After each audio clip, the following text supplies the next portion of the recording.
Chapter 4, Part 1.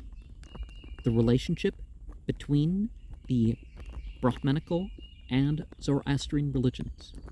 Before we can properly discuss the question of the origin of the Zoroastrian religion and the time when its founder flourished, certain traces of an originally close connection, which the attentive reader of both the Vedas and Zendavesta will readily perceive to exist, must be pointed out between the Brahmanical and Zoroastrian religions, customs, and observances.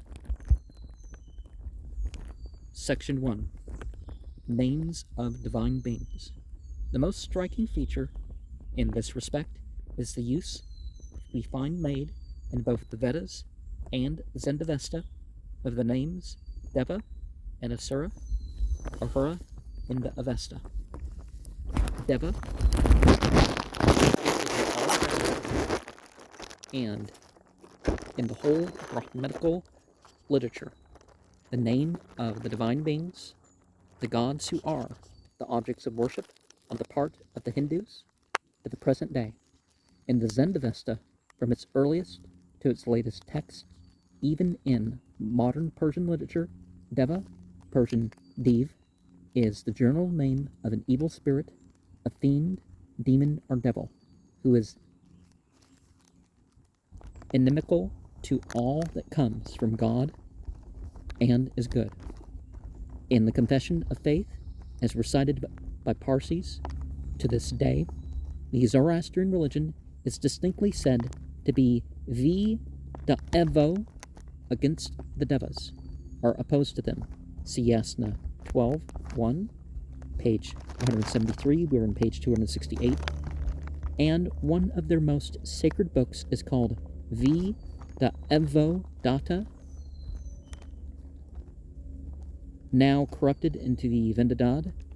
Now, different language terms is not necessarily the same thing as corrupted, but that's what we're having in this text we're reading, i.e., what is given against are for the removal of the Devas. The Devas are the originators of all that is bad, of every impurity, of death, and are constantly thinking of causing the destruction of the fields and trees and of the houses of religious men. The spots most liked by them, according to the Zoroastrian notions, are those most filled with dirt and filth, especially cemeteries, which places are, therefore, objects of the greatest abomination to a true Hormazd worshipper. Asura is, in the form Ahura, the first part of Ahura Mazda, Hormazd, the name of God among the Parsis, and the Zoroastrian religion is distinctly called the Ahura religion. See Yasna 12:9, page 174, we are on page 268.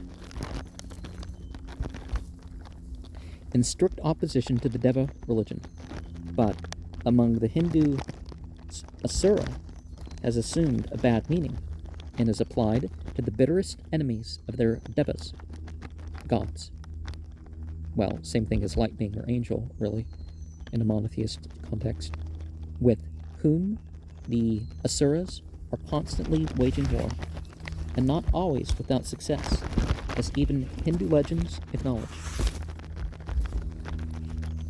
This is the case throughout the whole Puranic literature, and as far back as the latter parts of the Vedas, but in the older parts of the Rig Veda, Samhita, we find the word Asura used in as good and elevated a sense as in the Zendavesta. Well, people worship all sorts of things, right? Does it mean they're gods, or does it mean that they're demons? These things don't necessarily promote their own worship. The chief gods, such as Indra, Rig Veda 1:54-3, and the quotation from the Rig Veda, the first number refers to the Mandala book, of which there are 10, the second to the hymn, and the third to the verse. Varuna, Rig Veda 1:23-14. Agni, Rig Veda 4:2-5. and 7.2.3, Savitra, Rigveda 1.35.7, Rudra, Rigveda 5.42.11, and so on, are honored with the epithet Asura, which means living, spiritual, signifying the divine in its opposition to human nature. Well, difference from human nature, at the least.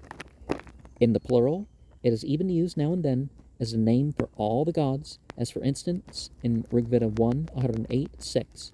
This soma is to be distributed as an offering among the Asuras, by which word the Risha means what he takes to be his own gods, whom he was worshipping.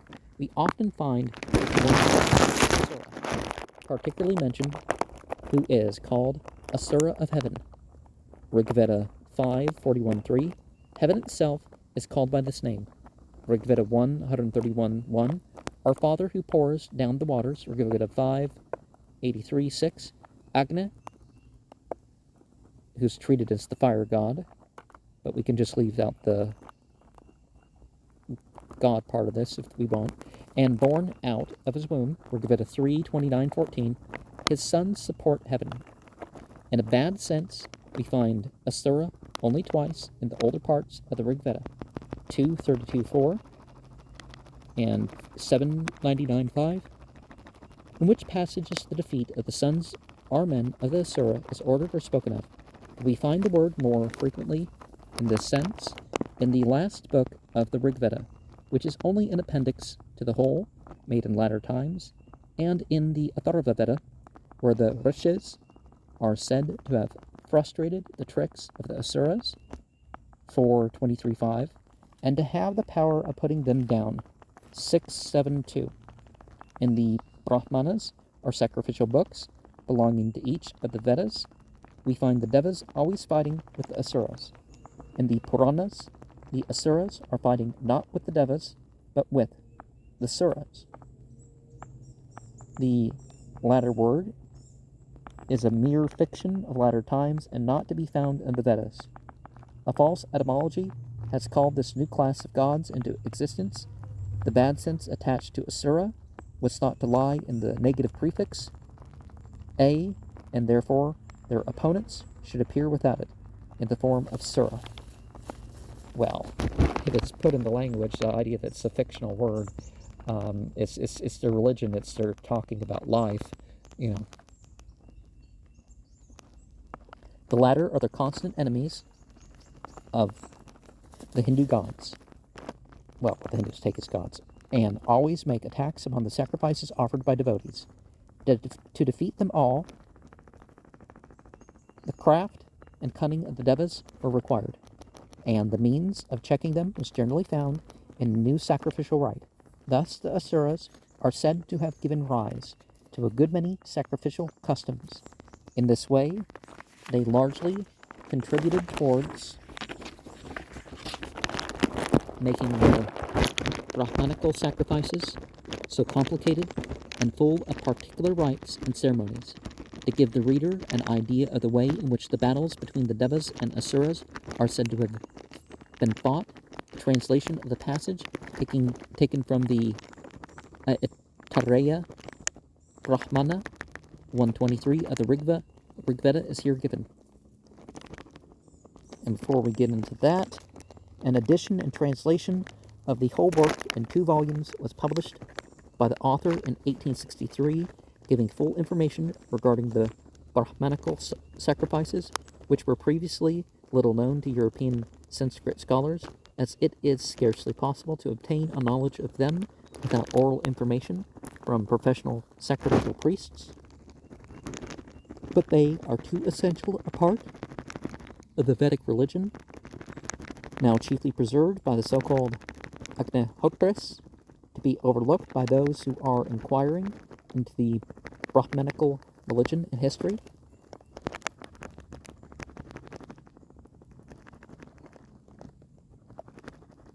The Devas and Asuras waged war in those worlds. The Asuras made these worlds fortified places. Pur, i.e. Polis, town, and made them as strong and impregnable as possible. And they made the earth of iron, the air of silver, and the sky of gold. Thus, they transformed these worlds into fortified places, castles. The Devas said, "These Asuras have made these worlds fortified places. Let us thus build other worlds in opposition to these, now occupied solely by them." They then made out of her, the earth, a seat, out of the air, a fire hearth, and out of the sky, 2 repositories for sacrificial food. These are called the Hevarvana. The Devas said, "Let us bring the Upasads." This is a particular ceremony, which is to take place immediately after the great Pravargya ceremony, during which the priest produced for the sacrificer Yajamana, a golden celestial body, with which alone he is permitted by the gods to enter heaven. When in this way the sacrificer is born anew, he is to receive the nourishment appropriate for the infant's body, and this is milk. The chief part of the Upasad ceremony is that one of the priests, the Advaryu, presents milk to him in a large wooden spoon, which he must drink. Formerly, it had to be drunk from the cow, which was to be milked by the Advaryu, but this custom has now fallen into disuse. The Upasads, by means of a siege, Upasada, one may conquer a large town. When they performed the first Upasad, then they drove them, the Asuras, out from this world, the earth. When they performed the second, then they drove them out from the air. And when they performed the third, then they drove them out from the sky. Thus, they drove them out from these worlds. The Asuras, thus driven out of these worlds, repaired to the Ritus, seasons. The Devas said, "Let us perform Upasad." The Upasads being 3, they performed each twice, to make 6 in all, corresponding with the 6 seasons. Then they drove them, the Asuras, out from the Ritus. The Asuras prepared now to the months. The Devas made 12 Upasads and drove them out from the months. After having been defeated here also, they repaired to the half months. The Devas performed 24 Upasads and drove the Asuras out of the half months. After having been defeated again, the Asuras repaired to the day and night. The Devas performed the Upasads and drove them out. Therefore, the first Upasad ceremony is to be performed in the first part of the day, and the other in the second part of the day. He, the sacrificer, leaves thus only so much space to the enemy as exists between the conjunction of day and night, that is, the time of twilight, in the morning and evening. That the Asuras of the Brahmanical literature are the supreme beings of the Parsis, or Mazda, with his archangels, is, according to these statements, hardly to be doubted. But there exists perhaps a still more convincing proof among the meters used in the Yajurveda. We find 7, which are marked by the epithet Asuri, such as Gayatri Asuri, Ushneh Asuri, Pankte Asuri. See the White Yajurveda, edited by A. Weber, Volume 1, page 60. Well, LX would indicate the introduction, right? These Asura meters, which are foreign to the whole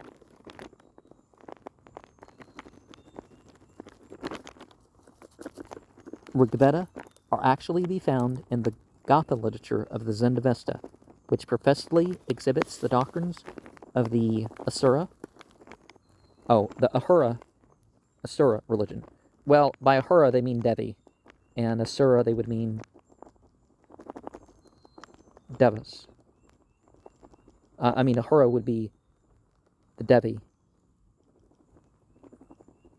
So you can't necessarily take the thing that sounds the closest and say that's what they're talking about. The Gayatri Asuri consists of 15 syllables, which meter we discover in the Gatha Ahunava Ite. See page 144, we are on page 271. If we bear in mind that the number of 16 syllables, of which it generally consists, is often reduced to 15, compare for instance the Yasna 31.6, and the first two lines of 31.4, the Ushne Asuri, consisting of 14 syllables, is completely extant in the Gatha Bahu Kshatra, Yasna 51, each verse of which comprises 14 syllables. The Pankte Asuri consists of 11 syllables, just as many as we found, page 144, we're on page 272, in the Gathas, Ushta Va'ite, and Spenta Ma'inu. This coincidence can certainly not be merely accidental, but shows clearly that the old Gatha literature of the Zendavesta was well known to the Rishis who compiled the Yajurveda, while there was similar meters composed in some of the cuneiform hymns, so, that should be considered as well.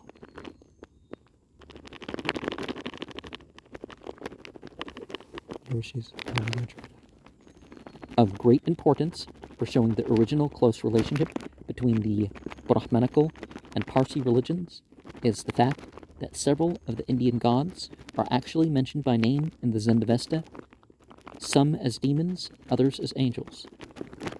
Indra, the chief god of the Brahmins in the Vedic times, the Thunderer, the god of light and god of war, for whom the Rishis, the ancient founders of Brahmanism, squeezed and drank the intoxicating soma beverage, is expressly mentioned in the list of the Devas, or demons, which we find in the Vendidad, 1943, and the way it's spoken of, particularly when you consider ritual drug use and recreational drug use, be wrong. I mean, what conclusion could you make? This passage is omitted in two of the oldest manuscripts. He is there, second only to Ingro Ma'inush, Ahraman, the arch-fiend who is sometimes designated Da'evanam, Da'evo, demon of demons, in the Avesta, but not god of the gods, in Sanskrit. Next to Indra stands Saurva, Da'eva, whom we discover in one of Shiva's names, Sharva. See the White Yajurveda, 1628, in Na'an Ha'ithya, Da'eva, we readily recognize the Nasatyas of the Vedic hymns, which name is there, given to the two Ashvins, the De Oskure of the Indian mythology. Some names of the Vedic Devas are, however, used in a good sense, and are transformed into the Yazatas, or angels, in the Zendavesta. The most noticeable is Mitra. The Sanskrit form, Samskrita is what they call their heard and refined language, being Mitra. In the Vedic hymns, he is generally invoked together with Varuna, identical with the Uranos of the Greeks. We're not having Greek characters, so I may not pronounce that right. The ruler of heaven and the master of the universe. In latter times, he was believed to preside over the waters only, but in the Vedic hymns, he occupied a much higher position. The whole universe is subject to his laws, but in the Zendavesta, he was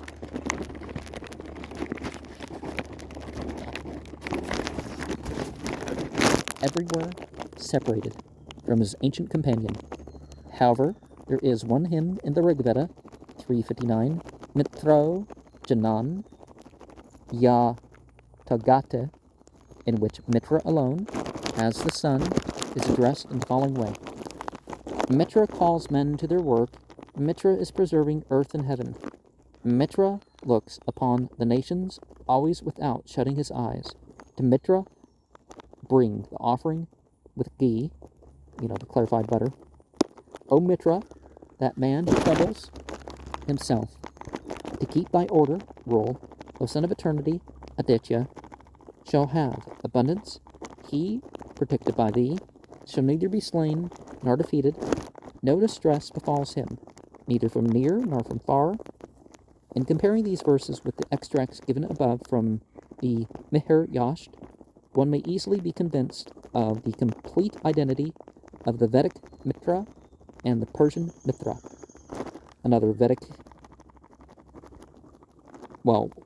thing treated as a deity in the Vedic is Aryaman, who is generally associated with Mitra and Varuna.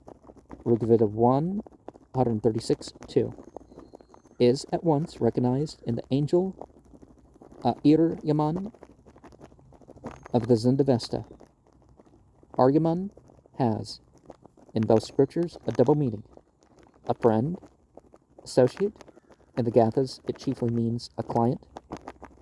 And then B, the name of a deity or spirit who seems particularly to preside over marriages, on which occasion he is invoked both by Brahmins and Parsis. See page 142, we are on page 273. He seems to be either another name of the sun, like Mitra, Savitre, Pushan, and so on, or his constant associate and representative. In the Bhagavad Gita 10:29, he is mentioned as the head of the Pitras. Manes are ancestral spirits. Bhaga, another deity of the Vedas, belonging to the same class as Mitra and Aryaman, to the so-called Adityas, is to be recognized in the word Bhaga of the Zendavesta, which word is, however, not employed there as a name of any particular divine being, but conveys the general sense of God, destiny, literally portion. There's the God and Mani mentioned in the Bible. What verse is that? Portion and destiny is, I guess, that. Okay, this word is to be found in the Slavonic languages, Russian, Polish, and so on, in the form Bog, as the common name for God. What, Bogomil, that's God lover, or is it something similar to that? What's their term for religious people? The ancient Slavonic mythology knew of a Beelzebub, or white god, and a Caesarion, or black god. Well, there's different ways of pronouncing it. Caesarion. Okay. That the Vedic god Bhaga,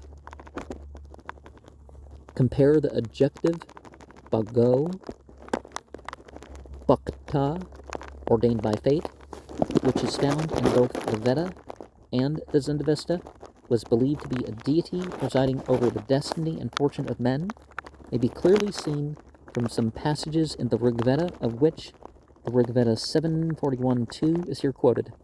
Let us invoke the victor in the morning, i.e. the sunlight, which has defeated the darkness of night, the strong Bhaga, the son of Aditya, imperishableness, eternity, who disposes all things, for during the night all seem to be lost. The poor and the sick, as well as the king, pray to him, full of trust, saying, give us our portion. Aramata, a female spirit in the Vedas, meaning A, devotion, obedience, Rig Veda 7:16, 34:21. B, earth, 10:92-4-5, is apparently identical with the archangel Armaite, which name has, as the reader will have learned from the third essay, exactly the same two meanings in the Zendavesta. In the Vedas, however, her name is of rare occurrence, being found in some hymns of the Rig Veda only. See about Aramata, and Armaite. Okay. The author's article in the Journal of the German Oriental Society, Volume 8, 1854, page 769-771.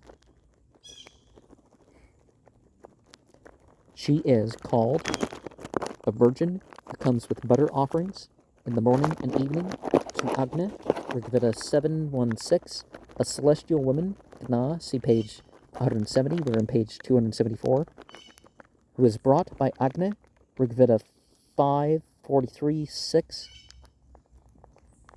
Nara Shansa, see Yaskas, Nivrukta 8:6, an epithet of several Vedic entities such as Agni, Kushan, and Brahman Aspata, but especially of Agni, is identical with Nairyo Sanha Naryosang, the name of an angel in the Zendavesta who serves Ahura as a messenger, see Vendadad 22, in which capacity we find Agni and Kushan in the Vedic hymns also.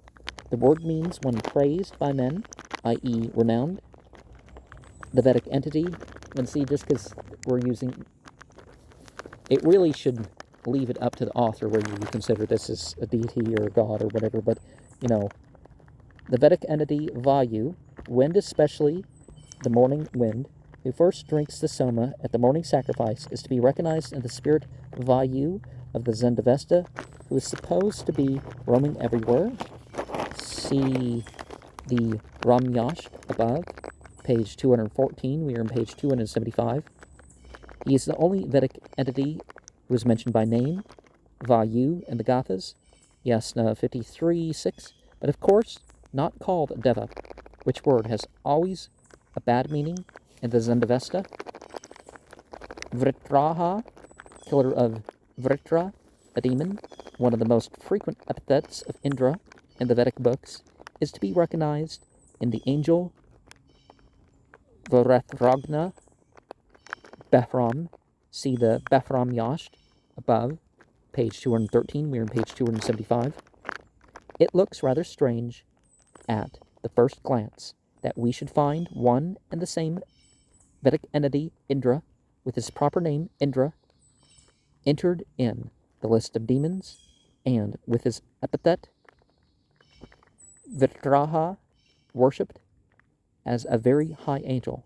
But the problem is very easily solved if one bears in mind that Vritraha is applied in the hymns of the Rig Veda not exclusively to Indra, but also to another entity, Trita, who occupied in the most ancient times the place of Indra as thunderer and killer of the demons of the air, Rig Veda 1:1871, that this Trita is identical with Thra-e-Taona, Fradun, in the Iranian legends, we shall soon see. So a lot of the things that people end up worshipping started off as tales of humans that got exaggerated to that point. A very remarkable coincidence as to the number of divine beings worshipped is to be found between the statements of the Vedas and the Zendavesta, and the Vedas, especially in the Atharva Veda and the Brahmanas, the entities, number 33, Trayas, Trenchad, Devah, in all. Although the passages do not vary as to the number, they do not throughout agree as to the names of the individual entities by which the number is made up. In the Ittaraya Brahmanam 322, page 67 of the author's edition, they are enumerated in the following order: 8 Vasavas, 11 Rudras, 12 Adityas, 1 Prajapati, and 1 Vashatkara. This is a personification of the formula Velshat, may he, Agni, carry it up, which is pronounced with a very much lengthened sound by the sacrificial priest when throwing the offering into the fire, and personified the efficacy of the sacrifice is to be understood. Instead of the last two, we find Dhyava, Prathivi, heaven and earth, enumerated in the Shatapatha Brahmanam, forming part of the White Yajurveda 4.5.7.2. In another passage, 11.635 of the same work, we find Indra and Prajapati mentioned as the last two in the Ramayana 3-15. The two Ashvins are mentioned instead of them. In the latter tradition, as laid down in the Puranas, well, some of the Puranas actually would have come before the Vedas and when they appeared, but in their original versions, but has increased the Vedic number of 33 treated as deities to 33 kotis, or 330 millions. This fact is a striking instance of how unscrupulously and ridiculously the statements of the Vedas have been expanded and exaggerated in latter times, which has contributed towards bringing Hinduism into the deplorable state in which we find it now. And Hinduism is just the British term for something for a bunch of religions earlier, and I don't think it was ever just one religion in one place. Just like pretty much every area you look at in this world, it's not just one religion in one place and all that stuff, you know. In the Atharva Veda 10.7.13, 22 and 27, all the three entities are said to be included in Prajapati Brahma as his limbs. This tendency towards establishing a kind of monotheism is now and then to be discovered in the ancient Vedic hymns. Again, I think the Veda and most other traditions kind of combine monotheism and polytheism, or develop out of monotheism. Compare, for instance, the celebrated passage, Rigveda 1, 164 and 46. So, the three parts, where it is said that the wise men understand by the different gods only one being. Okay, so they get the reference, right? So you have different mentions, just like this cult in California that apparently had some issues that I didn't know about because I was not part of the in-person crowd, that said that all the ancient Egyptian deities are one, and, you know, we're just using masks and we don't take the mask literally, and I don't remember how else to summarize them. There's no presence on the internet, and I don't even... Anyways, the Naturi Nefri, or I think they called. With these 33 devas of the Vedas, we may compare the 33 Ratus, or chiefs, for maintaining the best truths as they are instituted by Mazda and promulgated by Zarathustra, Yasna 110, from their not being expressly enumerated according to their several classes as the 33 devas are in the Vedas. We may gather with some certainty that the 33 Ratus was only a time-hollowed formula for enumerating the divine existences, the bearing and import of which was no longer understood by the Iranians after their separation from the Brahmins, or perhaps the influence as it goes on and professional priests take over and all sorts of stuff like that.